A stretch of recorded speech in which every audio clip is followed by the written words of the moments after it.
All right, hello again, everybody. Welcome back to the channel. Thank you again for tuning in. I am getting to do something fun today. I've been wanting to get my flight simulator back up and running for a good while now, so I could jump in here and show you guys some things, maybe in a little bit more detailed level than what we've been doing with all the slides and everything. But I finally got around to it, but I got Flight Sim 2004 back up and running on my computer. I'm running the Project Wilco version of the A320 flight deck here. So yeah, today just figured I'd just have a little fun. I kind of jumped in and set everything up as I think it should be. I programmed the FMS and got everything as best I could set up inside the flight deck here as we would actually have it if we were actually going out to fly the thing in the real world. So we'll just do a quick flight today from San Francisco and just come right back around for an ILS into 28 right there. So please don't laugh at me. It's been a good while since I've been into the PC flight simming world and all this and that. So yeah, there's a lot of things I'm still trying to figure out. I've only been tinkering with this for a little while here now. But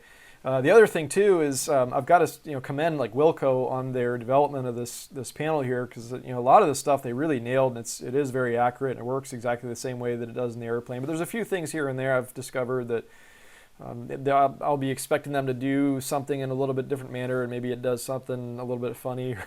I don't know why. Sometimes like a few of the things just don't seem to want to work at all.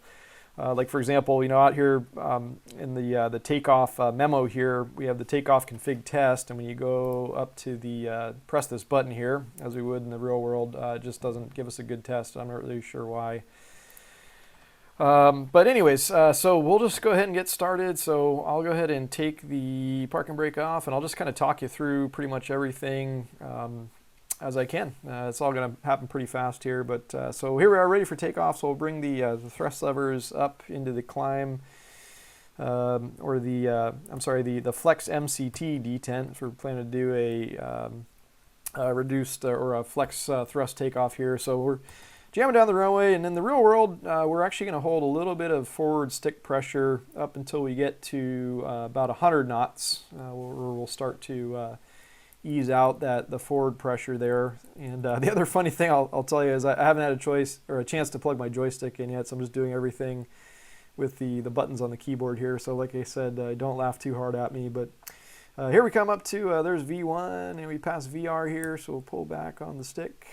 And we'll just go for a nice even easy 3 degree per second rotation there. We'll pitch up, and we'll go ahead and target the command bars as best we can there. So I'll do my best with the keyboard here to keep this all in check. So we got a positive rate. We're going to go ahead and bring the gear up, and I'll try to make these screens a little bit bigger so you guys can see what I'm doing here. But anyways, just as soon as I can do it, I'll bring the autopilot on here because I can't do much once again without the joystick here. So we get up to our acceleration altitude. So the airplane goes into it switched from SRS mode to climb mode. So it's going to start to pitch down here, and it's going to start to accelerate for us. And we are going to get up to this S speed where we can go ahead and bring our flaps to the retracted position. So also here you can tell the airplane's prompting me to bring the thrust levers back into the climb detent. So we'll just slide that back there, and we can verify that over here on the EWD. So here we are, just passing our our S speed. So we can go ahead and bring the flaps up at this point. So we'll verify that that's happening here. And we're accelerating, and we're just in a climb now, and the plane is reverted to heading mode because I didn't really program much into the box after the takeoff there. I just did a no SID to a no star sort of thing here. So we'll just kind of fly out on some vectors here. But we're here we are, plane switched to speed mode, and it's out starring. So it means it's just capturing our FCU pre-selected altitude that we put in at 3,000 feet there. So at this point in time, you would normally run an after takeoff checklist. So I'll just go ahead and do those items. And we have the, let's see, I don't know why it's not disarming the slats here, but we would just verify that those are disarmed, the flaps are up. And we're pressurizing, and we would go on our way. So I'm not sure why this isn't doing that for me, but we'll just leave that for now. So here we are, just for situational awareness. I'm going to switch us into just the nav mode here so we can kind of get an idea of where San Francisco is in relation to our airplane right now. So I'll go ahead and steer us off on a vector, and like I said, we're going to come back around and get ourselves established and set up so we can shoot an ILS here. So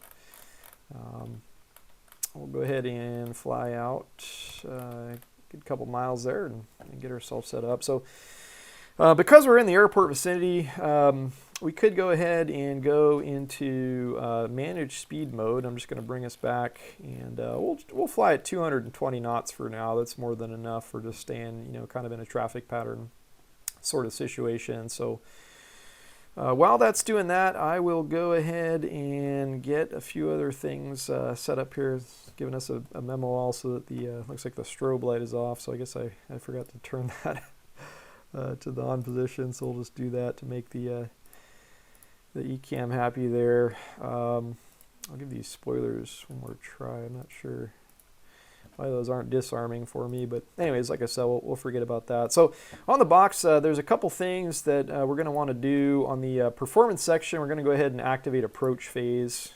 And normally you do this when we're coming down through 10,000 feet, and we go into selected speed.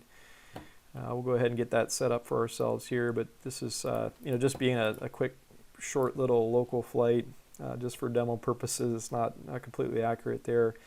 And then I've been having problems with tuning the ILS frequency. Normally when you program the ILS into the box, it just does everything automatically for you. And when you bring up the ILS or the LS buttons here, you'll see the depiction of what the identifier and the frequency and the inbound course is going to be. And I don't know why it's kind of been doing some funny things, but 284s are inbound here in San Francisco, so we'll just make sure that all checks out. We got good diamonds up here, so that's all looking pretty good. And I think we're pretty much in good shape for that, so we'll go ahead and leave that for now. So I'll go ahead and turn us around and kind of square us up on our downwind here. Let's see, why don't we go ahead and we'll start a descent down to 2,000 feet. That's going to kind of set us up. This point here isn't exactly accurate. Obviously if you programmed in the ILS, you've got some different waypoints that lead you up into the runway there, but with it being a sim here, it doesn't quite seem to depict that accurately, but it's not a big deal. Why don't we go ahead and use a 1,000 foot per minute descent rate here, and we'll just kind of ease ourselves down. No need to go with a really extreme descent. We still got a little bit of mileage to fly, and we got plenty of room to set ourselves up. While that's happening, I'll go ahead and let's start to slow down, maybe about 200 knots, and we'll get some flaps out here.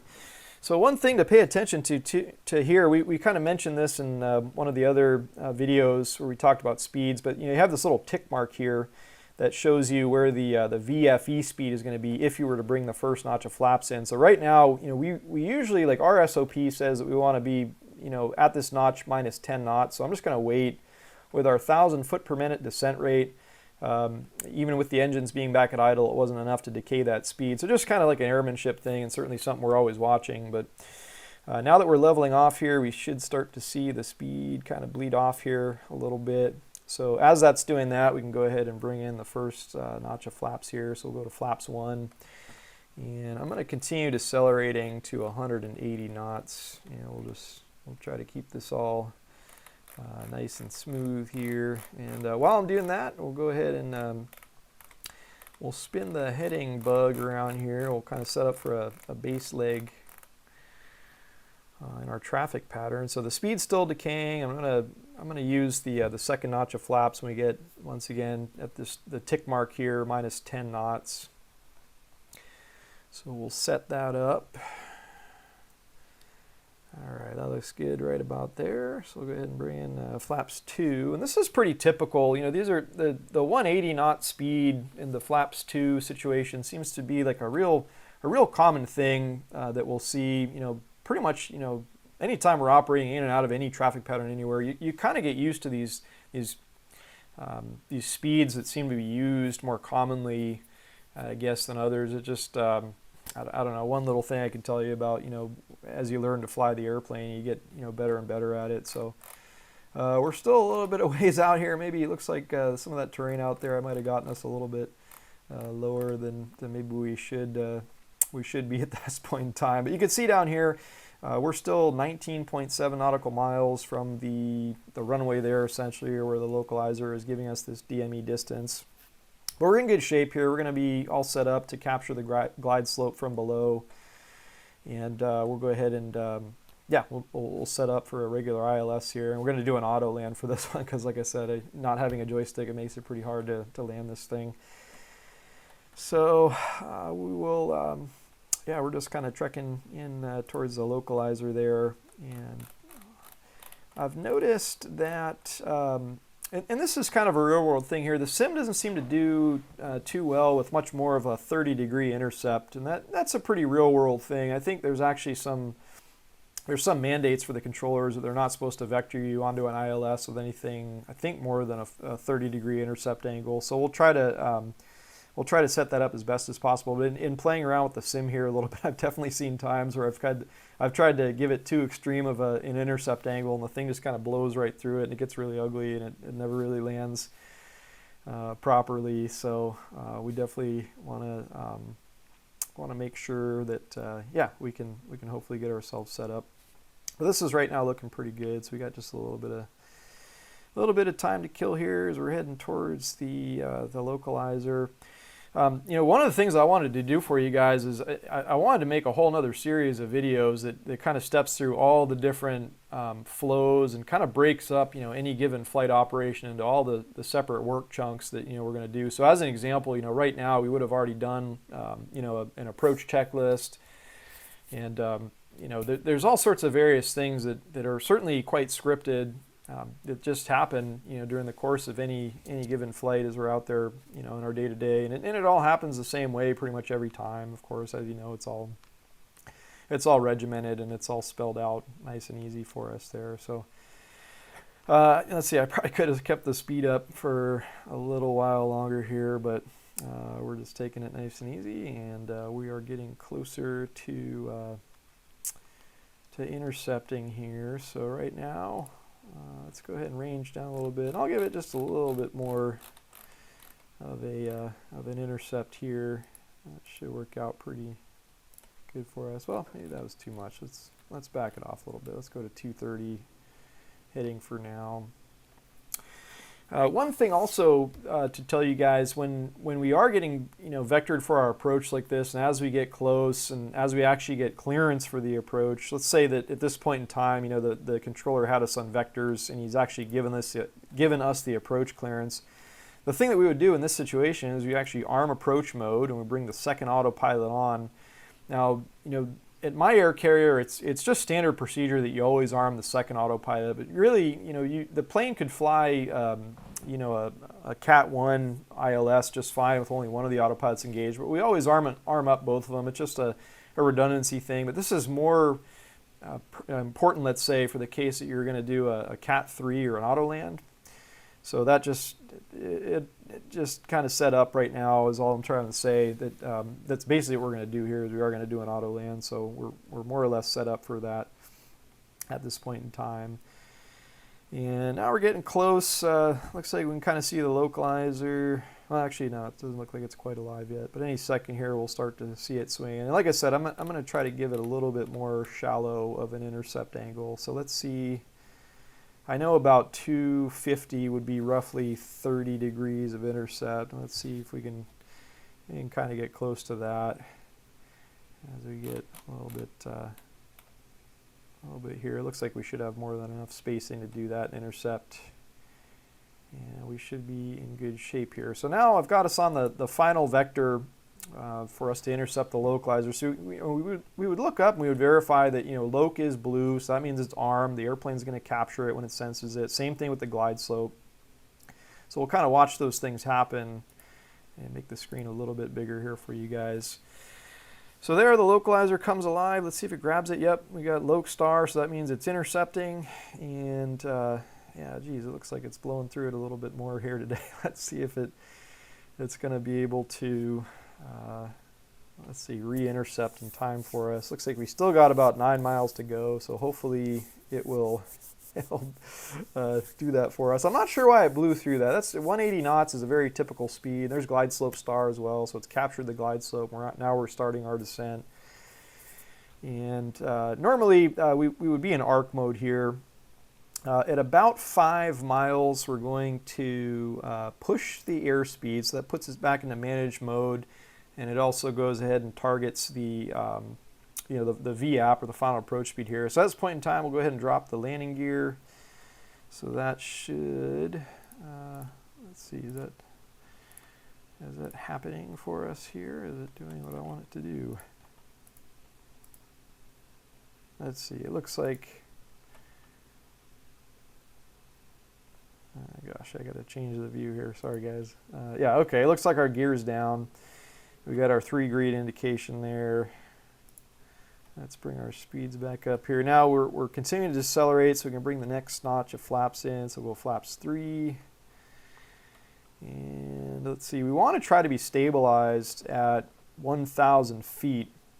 Now every airline and every SOP has somewhat different guidance on this, but it's all about the same, I think, for most air carriers anywhere in the world. But anyways, we're in good shape here. We're decelerating back towards VAP here. We're on the localizer. We're centered on the glide slope. Everything's looking real nice. We're all locked up for everything. We've got Cat 3 dual displayed here, so that means we're in good shape, and it's going to make an auto land. And looks like the airplane's kind of pitching here to correct a little bit. But that's okay. It looks like it's doing what it's supposed to be doing, and that, of course, is real world. So we are coming here about 500 feet, and we are looking good. So the next thing that's going to happen on an auto land is at 35 feet in the real airplane, you're going to see flare populate here on the FMA. And of course, the airplane's going to do its thing. It's going to do a nice flare. It's going to touch down. Then we're going to see rollout here. Land green, there's that. Just means that the ILS is now locked on, essentially. You can't change the modes, actually, with anything you do up here. The only way to do it would be to move the thrust levers to toga and start a go around. But we're going to land this thing. So looks like our PAPI and the glide slope here is not quite coincident, but I think we're still going to be okay to land in the touchdown zone. So here we come. There's flare mode activate, so the airplane's flaring. And we, somewhere in here, are going to hear retard. So we'll bring the thrust levers back to the idle setting when it does that. And there's rollout and touchdown.